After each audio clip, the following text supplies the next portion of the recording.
بدأت نزلت بالبيضة عليها كوبايتين من المَيّة، ومعايا حوالي كوبايتين إلا ربع من الدقيق، ومعلقتين لبن بودر مع الدقيق. بدأت قلّبت مكوناتي، معلقة خل صغيرة، أقلّبهم كويس جدًا، جدًا، جدًا. بدأت كده خلاص المكونات عندي خلاص خلطت مع بعض واتجانست، بقت بالقوام اللي أنتم شايفينه ده.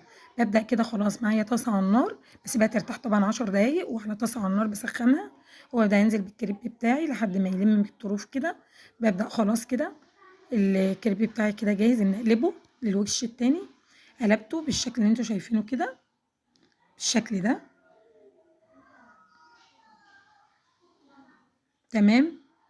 أبدأ كده خلاص عملته، أبدأ بقى خلاص عمل لي حوالي 7 ترغيفة. بدأت كده السوس بتاعي شوّحته، وبدأت شايفين العيش جميل إزاي، عيش الكريب البسيط السهل. بابدأ كده أرُص بقى الكريبات